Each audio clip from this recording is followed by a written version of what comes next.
그렇습니다, 여러분. 요즘의 시대를 어떻게 우리가 일반적으로 평가할 수 있냐면요, 말씀이 홍수와 같이 넘쳐나는 세대라고 우리는 평가합니다. 그건 우리가 부정할 수 없죠. 유튜브를 통해서나 아니면 여러분들이 원하신다면 유명한 목사님들과 또한 우리가 원하는 목회자들의 설교를 얼마든지 골라 들을 수 있는 시대가 지금은 되었습니다. 옛날에는 이러한 것들 자체가 불가능했어요. 그러나 지금은 말씀이 홍수처럼 넘쳐서 여러분 원하신다면요, 미국의 유명 목사님들도 얼마든지 설교를 들으실 수 있고요, 여러분들이 원하신다면 어느 나라 어느 공간에 있는 어떤 목사라 할지라도 찾아서 듣는 데는 전혀 어렵지 않습니다. 심지어 여러분이 알지 못하는 완도에 있는 어느 한 교회 목회자의 이름도 검색하면 다 나옵니다. 요즘은 유튜브가 없는 교회가 없기 때문에 다 그것을 통해서 함께 볼 수 있는 세대가 되었죠. 그러니 말씀이 정말 홍수와 같이 넘치는 세대가 되었습니다. 여러분, 지금의 세대가 왜 위험한 줄 아세요? 예전에 인터넷이 개발되고 많은 곳에 정보가 유출되고 정보가 함께 공유되기 시작할 때, 집단 지성이라고 하는 게 뭉쳐지기 시작할 때에 사람들이 많이 우려했던 게 뭐였죠? 정보가 홍수처럼 쏟아지자 그 정보가 무분별해져서 과연 이게 진짜인지 아닌지를 판단할 수가 없었던 겁니다.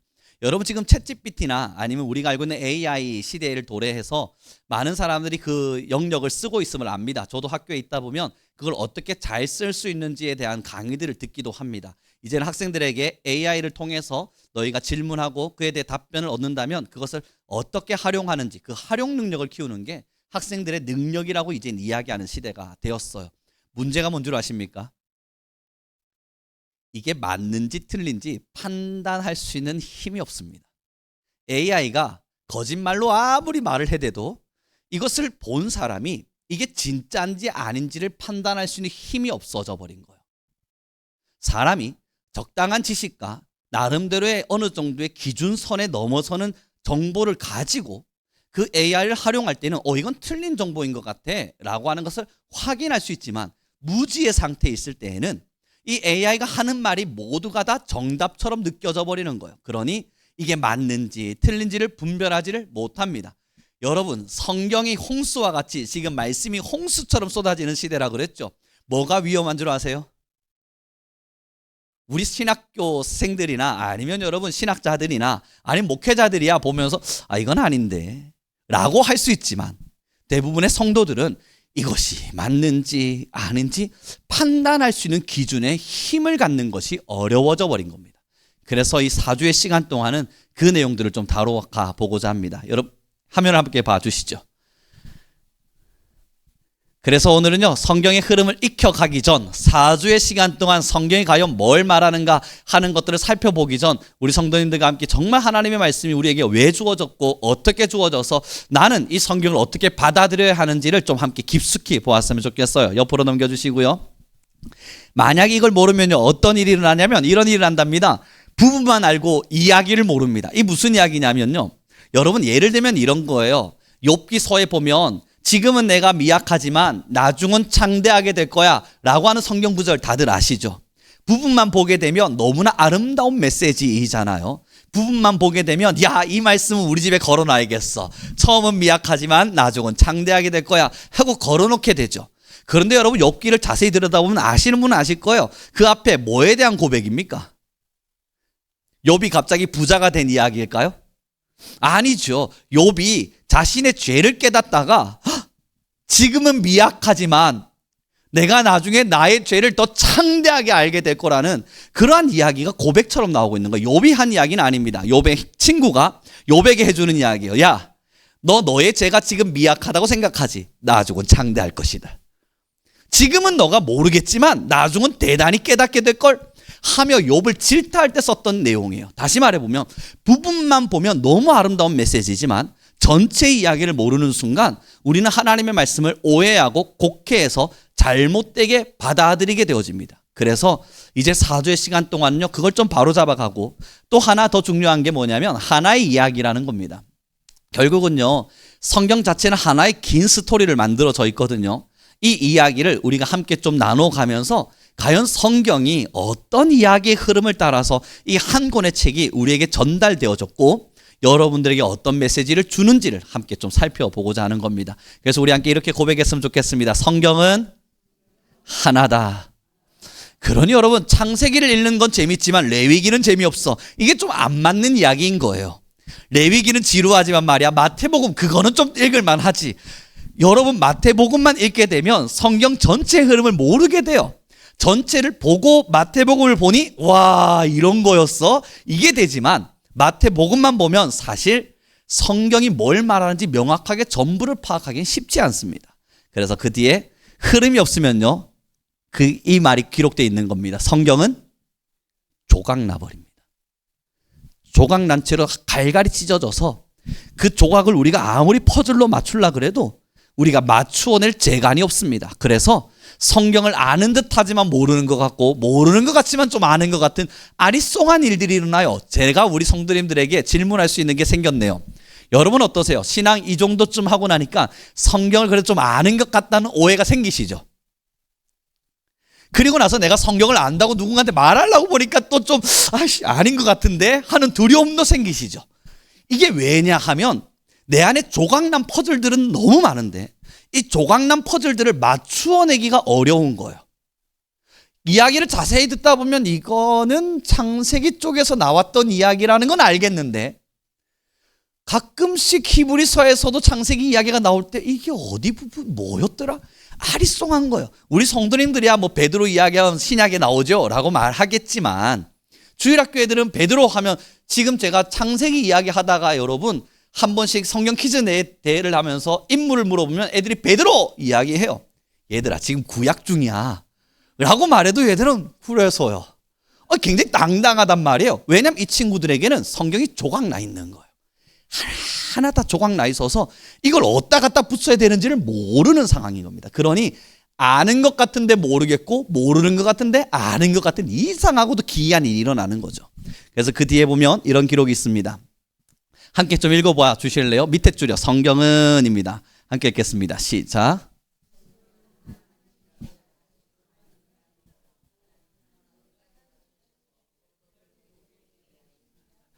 여러분 우리 성민교회가 그래도 함께한 세월이 몇 년인데 이 한 줄을 못 맞추면 안 돼요. 우리 함께 다시 한번 읽어봤으면 좋겠습니다. 잘 안 보이시는 분들은 보이는 척 하시면서 읽어보시죠. 함께 읽겠습니다. 시작. 성경은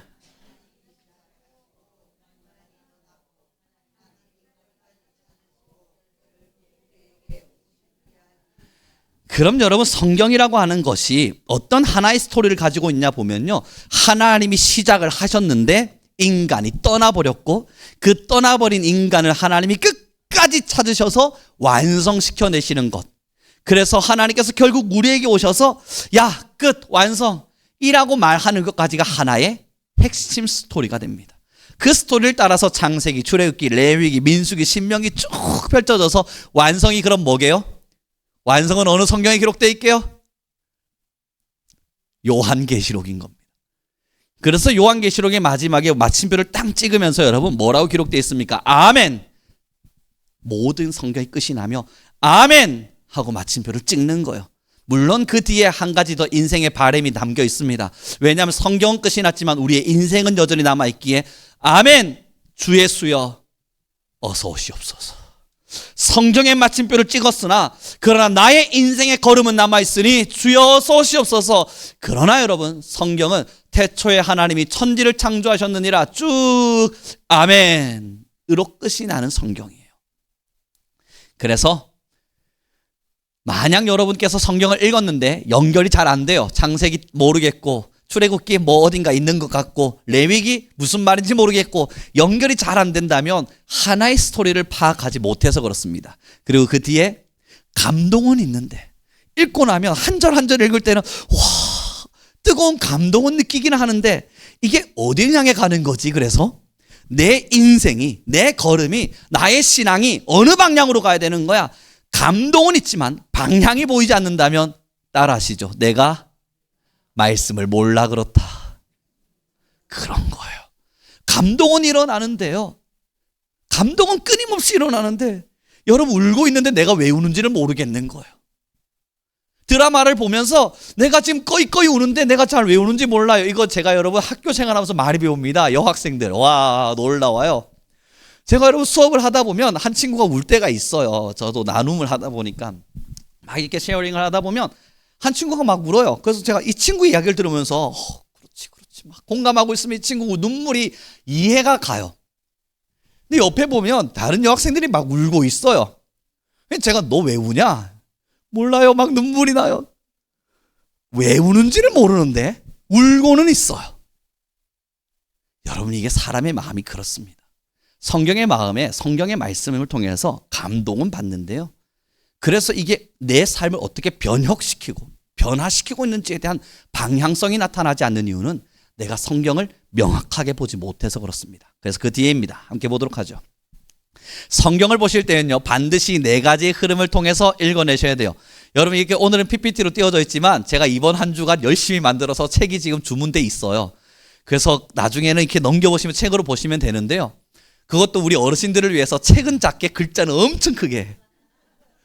나중에 보시면 깜짝 놀랄 거예요. 왜냐하면 A5 사이즈로 이제 제가 책을 만들긴 했는데요. 거기에 한 3문장, 책 한 페이지에 한 3문장 정도 적어놓고 글자를 이따시만하게 적어놨습니다. 읽을 것도 없어요. 그거 뭐 5분이면 다 읽어요.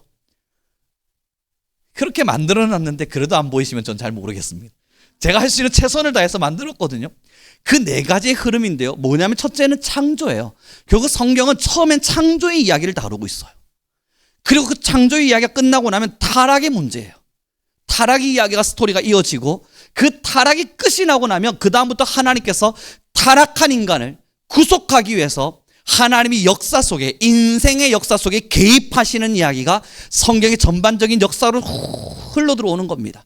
그게 너무나 긴 스토리 같아서 다 분리되어 있는 것 같지만 사실 그렇지 않습니다. 하나님께서 불쌍한 인생들을 위해서 어떻게 이들을 구원하실까를 인생 속에 직접 개입하셔서 그 인생을 만들어가는 과정들이 바로 성경 속에 기록되어 있는 것이고, 그리고 그것이 완성된 게 바로 예수님의 부활이에요. 그러니 아브라함을 부르신 사건부터 예수님께서 십자가에 돌아가셔서 부활하시는 그 순간까지 하나님이 역사 속에 개입하고 있는 이야기를 보여주고 있는 겁니다. 그리고 나면 인생의 완성, 다시 말해 구원의 완성이 십자가를 통해 이루어졌고 우리는 그 완성을 기다리는 사람이라는 걸 설명하는 것으로 요한계시록은 모든 걸 끝내죠. 그러면 여러분, 이제 생각해 봅시다. 성경은 하나의 스토리로 이어진대요. 그 하나의 스토리가 하나님께서 여러분들을 어떻게 구원하기를 원하는지에 대한 이야기일 겁니다. 첫 번째, 창조가 일어났습니다. 그 다음엔요, 타락이 이루어졌죠. 그 타락이 이루어져서 하나님으로부터 멀어진 우리를 하나님께서 인생 속에 직접 개입하시사 무슨 역사를 써내려가세요? 구속의 역사를 써내려가세요. 그 구속의 역사가 끝이 나면 완성이 이루어지는 겁니다.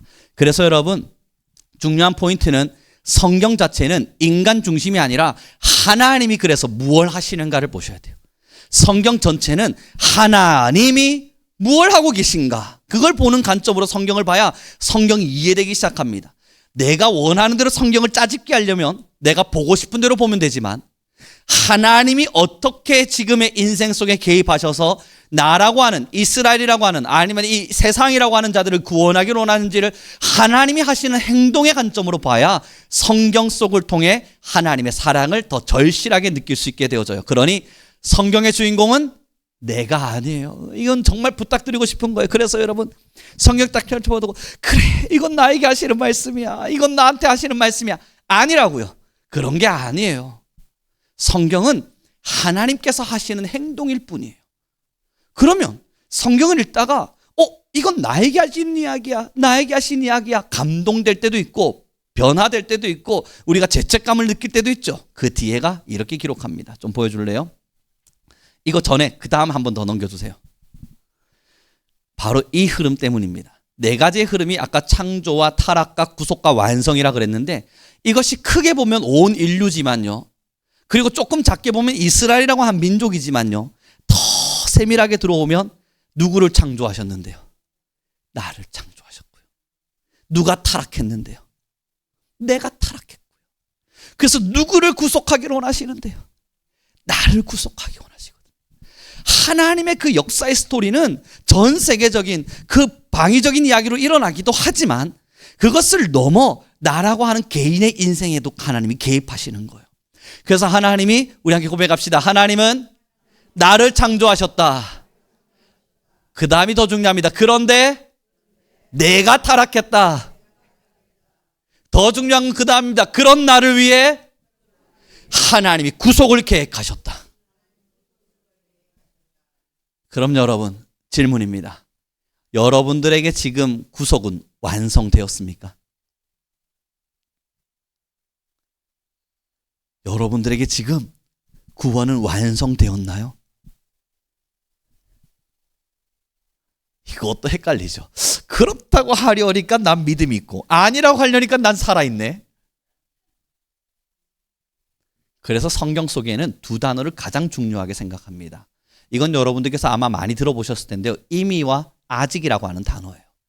이미라고 하는 단어는 이미 하나님이 구원을 완성하셨으나 아직 완성되진 않았다. 무슨 이야기냐고요? 이미 하나님은 여러분을 구속하셔서 예수 그리스도의 십자가의 부활하심으로 여러분들에게 계약서를 내민 거예요. 그래서 계약서 사인해. 사인했어? 오케이. 너는 구원 받을 거야. 이미 계약서는 썼지만 아직 뭐가 안 돼서, 입주 날이 안 돼서 들어가지 못한 거예요. 그러나 저 집은 내 집이에요. 그러나 내가 지금 들어가서 소유권을 행사할 순 없어요. 아직 입주가 안 됐거든요. 결국 이미와 아직의 경계선에서 우리는 살아가요. 그렇다면 여러분, 신앙인에게 제일 중요한 건 나 이미 구원받았어 라는 확신보다 아직 완성되지 않았다는 경각심을 갖는 겁니다. 하나님이 여러분들의 인생에 지금 개입하고 계신다면 두 가지가 계속 반복되고 있을 겁니다. 아마 우리 귀한 성도님들과 저의 삶에 계속적으로 반복되고 있는 게 뭐냐면 타락과 구속일 거예요. 나는 오늘도 타락했고 하나님은 오늘도 구속하셨고, 나는 내일도 타락할 텐데 하나님은 내일도 나를 구속하실 것이며, 나는 그 다음 날에도 타락할 것인데 하나님은 또 그 다음 날 나를 구속하셔서 타락과 구속이라고 하는 역사가 끊임없이 이루어져요. 여러분, 이게 무슨 이야기냐고요? 이스라엘의 역사를 다 아시죠? 성경에 보면 이스라엘이 계속 하나님께 반항합니다. 그랬더니 하나님께서 그들에게 먹을 것과 입을 것을 주시며 사랑을 베풀어 주세요. 그때는 이들이 한호하며 역시 하나님은 나의 왕, 나의 주. 그 다음날 돌아서서 바알한테 가는 게 사람입니다. 언제 하나님을 찬양했다는 듯 내 마음대로 살아버리고 아세라를 섬기고 바알을 섬기며 물질을 사랑하고 하나님 앞에서 순종하기보다는 내 마음이 가는 대로 살고 싶은, 그것이 우리의 인생의 걸음이에요. 이게 타락이에요. 이 타락의 역사 속에서 그럼에도 하나님은 뭘 만드셔서 예배를 만드시고 성경을 주시고 찬양과 기도를 주셔서 끊임없이 구속의 역사를 여전히 써내려가고 계신 거예요. 여러분, 이쯤 되면 은혜가 넘쳐야 됩니다. 이유는 오늘의 타락하고 있는 나를 보고 그럼에도 나를 구속하시는 주님을 보고 있기 때문이에요. PPT 계속 띄워줘도 돼요. 그래서 그 이전으로 올려가 주시죠. 아까 보여주셨던 PPT 이전, 네, 좋아요. 그래서 이 행동을 모르게 되면요, 나를 구속하시고 나를 사랑하시사 지금도 나를 그 구원의 반열로 일으키시는 하나님을 모르게 되면 무슨 일이 일어나게 되냐면 죄를 행동으로만 판단합니다. 무슨 이야기냐고요? 저 오늘 도둑질 안 했는데요, 그래서 나는 죄인 아닌데요 를 외치게 돼요. 나는 오늘 거짓말하지 않았는데 저 오늘 예배 참석했는데 죄 안 지었는데, 저 오늘 그래도 저녁에 자기 전에 기도했는데 죄 안 지었는데요. 행동으로만 죄를 포커스를 맞추고 행동으로만 죄를 평가하게 됩니다. 하지만 여러분, 진짜 죄는 뭔 줄 아세요? 하나님과 나 사이의 관계예요. 진짜 죄는 내가 하고 있는 행동이 문제가 아니라 내 마음의 본심 속에 숨겨놓고 있는 하나님과 나와의 관계예요. 하나님은 우리를 향하여 사랑한다 말하고 있는데 우리의 본심에는, 이 심보 안에는 하나님, 사실은 나 하나님을 그리 막 사랑하진 않습니다 라고 외치고 있는. 그래서 선악과를 보면서 야, 먹어도 맛있겠다, 이야 저거 한번 내가 따먹어보면 진짜 맛있을 것 같은데 라고 하는 욕구를 가지고 있는 이 관계성, 이 관계성이 죄입니다. 그러니 여러분, 창조하신 하나님 앞에서 내가 여전히 타락하고 있다는 사실을 인정할 수밖에 없게 돼요. 그래서 두 번째입니다. 우리 함께 읽어볼까요? 문제 2 보이십니까 혹시? 같이 읽겠습니다. 시작. 그래서 여러분, 구원을 문제 해결로만 보는데 무슨 이야기냐면, 여러분 하나님 앞에 죄 지으시면 안 돼요. 그래요? 제가 내일부터 예배 꼬박꼬박 참석하겠습니다. 행동을 바꾼다고요. 여러분 하나님 앞에서 온전히 살아가셔야 돼요. 아 그래요? 그럼 제가 오늘부터 뭐 할까요? 성경을 2장씩 읽어보겠습니다. 행동에 집중을 해요. 여러분 이 행동은요 관계가 회복되면 알아서 일어납니다. 하나님 앞에서 관계가 회복되는 순간 알아서 일어나게 되어져요. 그러면 죄라고 하는 이름 속에서 성경이 우리에게 끊임없이 말하고 있는 관계 회복은 뭘까요? 우리 함께 고백합시다. 주인됨을 인정하는 것이다. 관계 회복이라는 건요, 하나님은 창조주, 하나님은 창조주, 난 피조물. 하나님은 구원자, 난 죄인. 그 관계를 회복하는 것, 그 관계를 인식하는 것에서부터 하나님과 나 사이가 바로 서기 시작합니다. 사랑하는 귀한 성도 여러분, 결국 성경을 다 펼쳐 드시거든 제일 먼저 여러분들께서 마음 먹으셔야 하는 건요, 아, 나 같은 죄인을 사랑하셔서 구원하기를 원하시는 하나님의 구원의 서사가 이 성경에 기록되어 있구나 하며, 이스라엘의 역사책 읽듯이 읽으시면 안 되고요, 나의 인생에 개입하신 하나님의 구원의 역사로 읽어가셔야 돼요. 그렇게 성경을 읽다 보니까 감동이 일어나고 눈물이 나고 나에게 하시는 말씀 같은 거예요. 여러분 제가 예전에 이야기를 한번 들려드리면, 저 옛날에 아이들 키우고 있었을 때 성경을 막 읽고 있는데, 지금도 저는 늘 마음에 그 말씀을 새기며 삽니다. 해가 지도록 분을 품지 말고. 그 말씀을 여러분 제가 성경을 읽다가 본 거예요. 아니 그런데 아이들 키울 때 제가 이제 더 잘 말 안 해도 여러분 아시잖아요. 정말 힘들었단 말이에요. 그래서 아이들 한 명 한 명이 다 밉고 지금 화가 나서 너무 이 마음에 분이 차서 어떻게 해야 될지 모르겠는데 성경을 펼쳤는데, 해가 지도록 분을 품지 말고 라고 기록되어 있으니까 이건 누구한테 한 말이에요?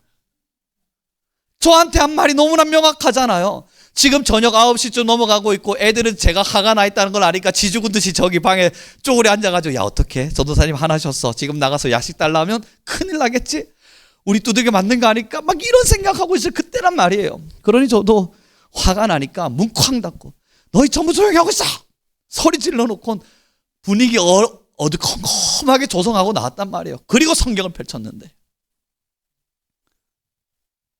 분을 품더라도 해가 질 때까지는 분 품지 말래요. 그리고 하늘을 보니까 어라, 해가 졌네요. 아 이거 어떡하죠? 이거 누구한테 한 말이에요? 저한테 한 말이에요.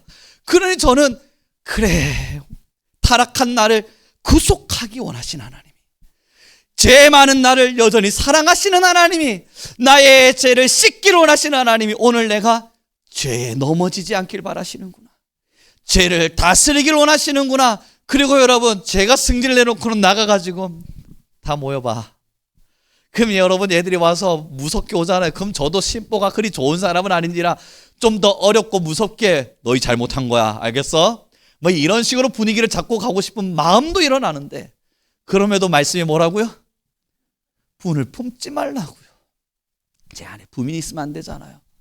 한 명 한 명 묵는 거예요. 내가 미안해. 여러분 속은 썩어자고 있고요, 이빨은 바닥바닥 갈리는데 내가 미안해. 너 뭐 먹고 싶어? 치킨 사줄게. 넌 목사님 저한테 사과 안 하셨는데 미안해. 넌 뭐 먹고 싶어? 만두? 좋아, 만두 패스. 너는? 아니 목사님 저한테 사과하셔야 된다니까. 알았어, 미안해. 여러분 억지스럽지만 그런 일들을 일으킬 수밖에 없는 이유가 말씀이 우리를 변화시키는 거예요. 결국 이 성경이라고 하는 것 자체가 크게 보면 온 인류를 구원하기 원하는 하나님의 사랑이지만, 작게 보면 내 인생을 구원하기 원하시는 하나님의 역사이고 서사이기 때문에 지금도 하나님은 여러분들의 인생 속에 개입하고 계신 거예요. 성경을 통해서, 말씀을 통해서 하나님은 지금도 여러분들의 인생에 개입하셔서 어떻게 살아야 될지, 무엇을 해야 될지, 어떤 죄를 다스려야 될지, 또한 죄에 넘어지면 안 되는 그 항목 하나하나를 설명하시는 거예요. 여러분 이게 얼마나 감사한 일입니까? 별것 아닌 우리의 인생 앞에 하나님이 직접 개입을 해주시겠다잖아요. 여러분 지금까지 우리가 살면서 얼마나 뭐 대단한 것들을 이루며 살았다고 하나님의 개입이 당연한 사람은 아니지 않습니까? 우리나라 대통령 저 모르거든요. 제 인생이 뭐 그리 대단했다고 그 사람이 저를 주목하겠어요. 그런데 하나님이 저의 인생을 개입하시고 하나님이 저의 인생을 주목하시겠다잖아요. 이게 성경입니다. 성경은 여러분의 인생 속에 개입하시는 하나님의 역사가 기록되어 있어요. 누구를 빌미로? 이스라엘을 빗대어 그를 욕해가며 우리에게 어둘러 치고 계신 거예요. 무슨 이야기냐고요? 이것도 아실 겁니다. 여러분, 그 성경 속에 만약에 마법이 걸려 있어서 이스라엘이라는 단어가 다 나로 바뀌면, 송우룡이로 바뀌면 우리 그 성경을 읽으면서 어떤 마음이 들겠어요? 다시는 쳐다보고 싶지 않을 겁니다. 이렇게 예를 들죠. 에덴 동산의 하와가 선악과를 따먹은 그 다음 어느 한 2026년이 지나고 4,000년이 지났네요. 4,500여 년이 지난 이후 금곡동에 사는 송우룡이가 선악과를 또 따먹네. 여러분, 그렇게 하나하나 다 성경의 말씀이 살아있어서 그렇게 막 변혁이 일어난다면 그걸 읽는 우리가 마음이 편하겠습니까? 그 하와가 저놈 때문입니다. 아니, 아담도 저놈 때문입니다. 외치고 있는 그때의 송우룡이도 저놈 때문입니다. 외치고 있었네. 괜찮으세요? 빨리 하나님의 낯을 피해서 여러분 도망쳐야죠.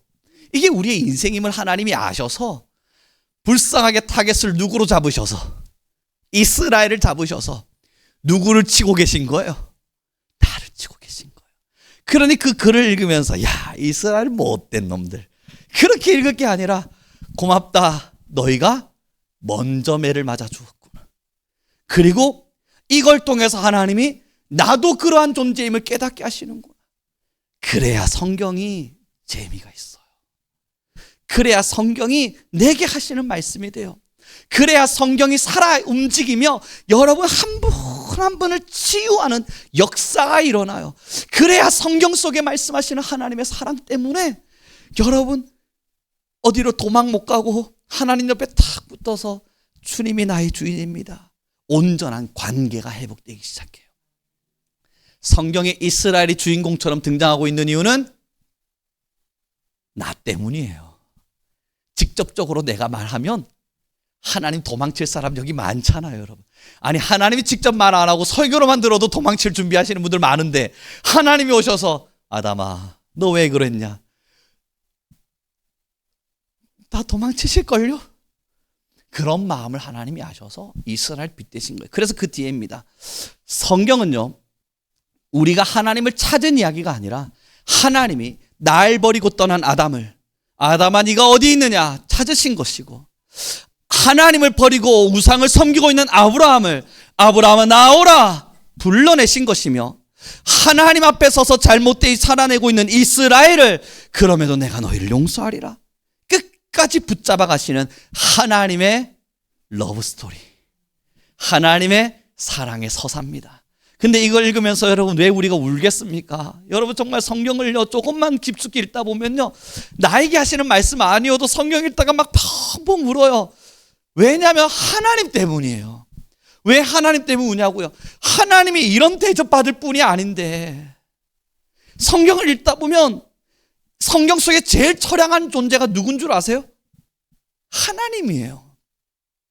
성경에서 가장 불쌍한 존재 한 명을 뽑으라면 누구냐면 하나님이에요. 이스라엘 아닙니다.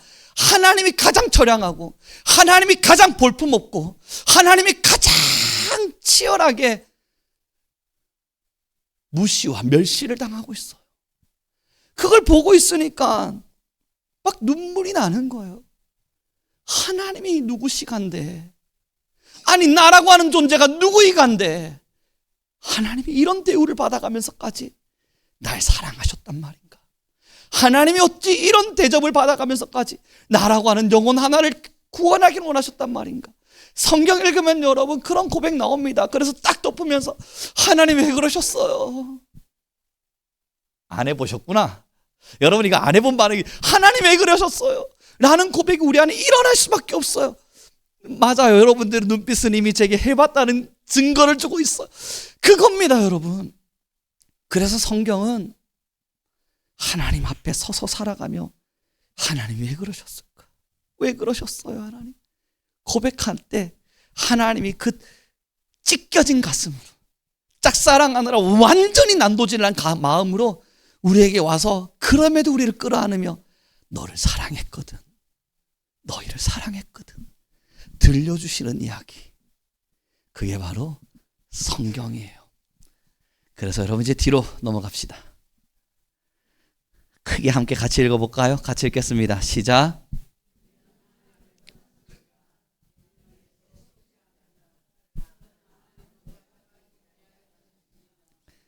하나님은 끝까지 포기하지 않으십니다.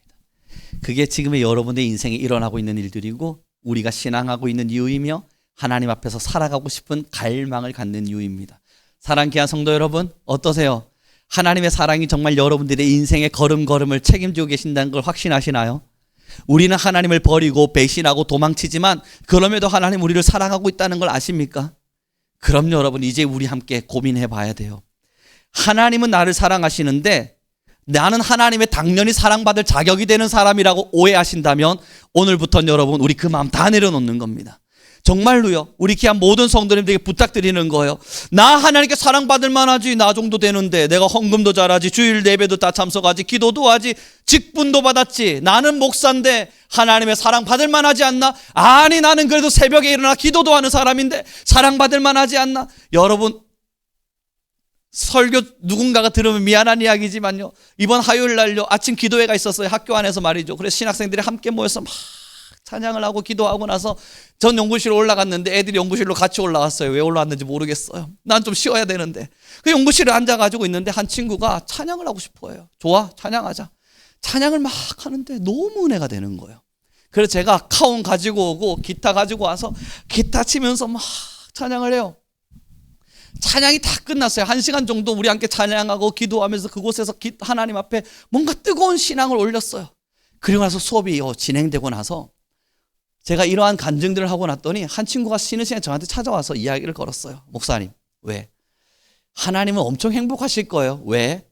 우리한테 찬양을 들으시니까 얼마나 행복하겠어요. 그래서 제가 물어야 됐어요. 야, 네 찬양 받는 게 왜 그렇게 행복하겠냐? 하나님이 너가 대단하다고 너의 찬양을 듣는 게 그렇게 행복할까? 그때 그 아이가 하는 이야기가 목사님 저 하나님한테 진짜 잘하는데요. 그래서 제가 말해야 돼요. 네가 뭘 잘하는데. 여러분 제가 생각보다 신학교 안에서는 좀 독서를 잘 날립니다.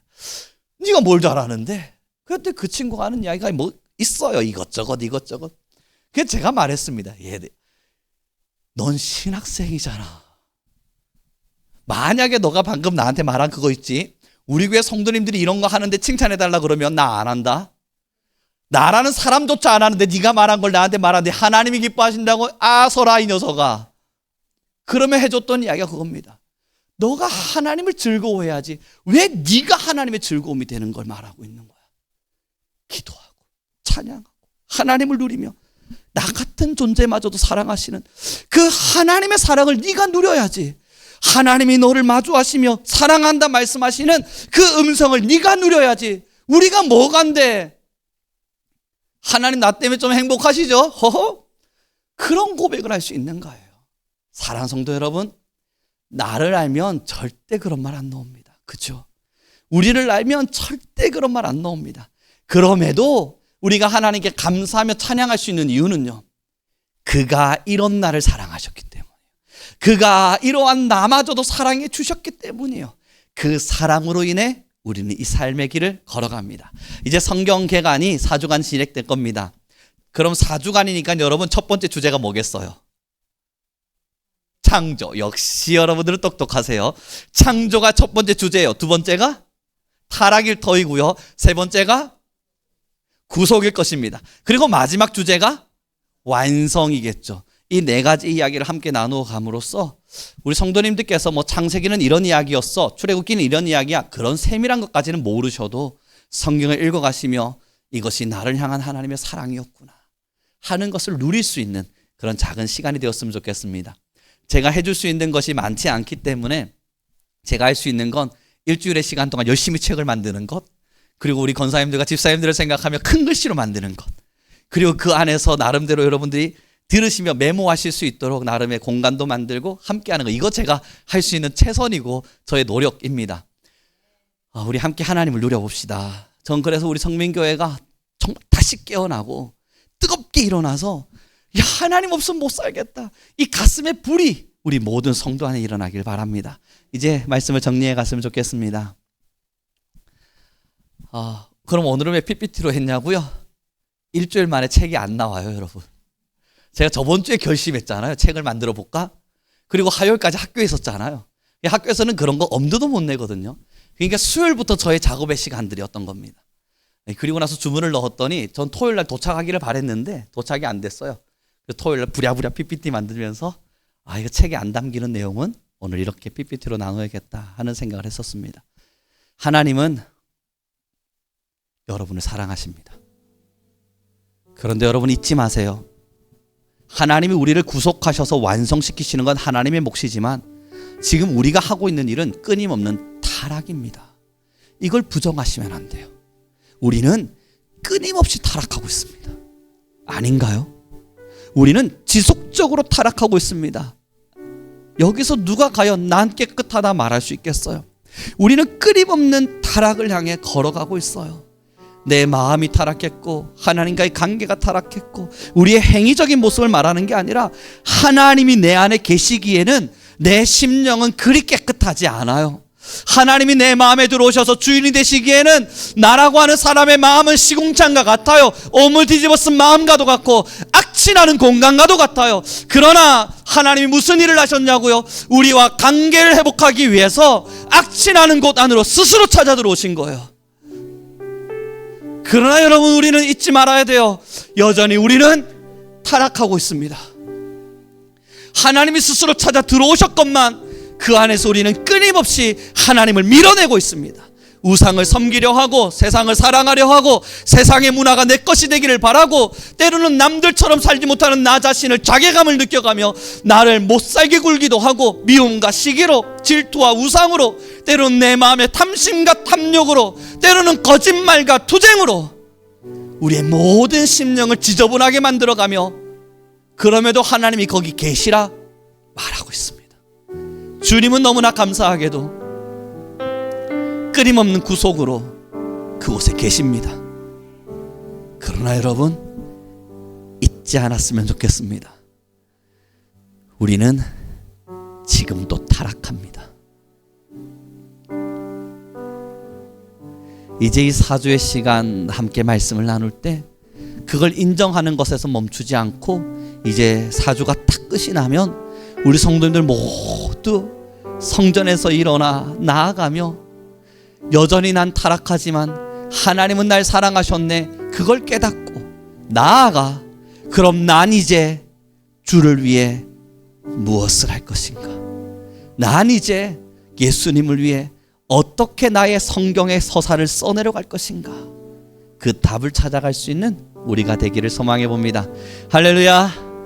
기도하는 마음으로 찾아와 주시고요, 또 여러분들께서 준비하는 마음으로 와 주시고요, 그래서 예배를 통해 4주의 시간을 통해 우리의 모습이 산산이 깨어지고 하나님의 은혜가 덮여지는 놀라운 역사가 일어나길 소망하겠습니다. 우리 함께 찬양하며 나아갑시다. 무명이어도 함께 찬양하며 나아갑니다.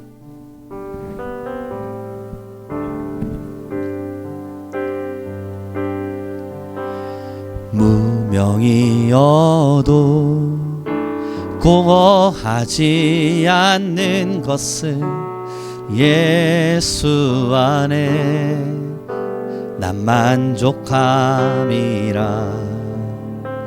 가난하여도 부족하지 않는 것은 예수 안에 오직 나는 부요함이라. 우리 한 번 더 고백합시다. 무명이어도 공허하지 않는 것은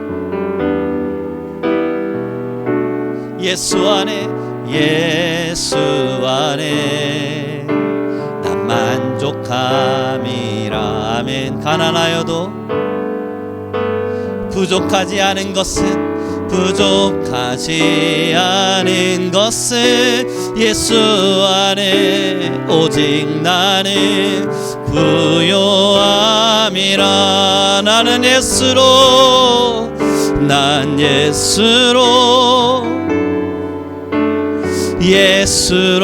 충만하네. 난 예수로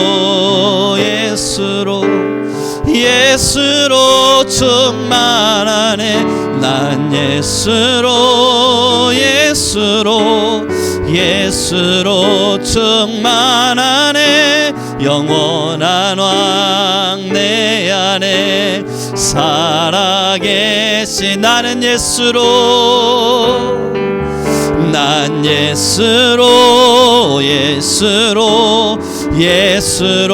충만하네. 난 예수로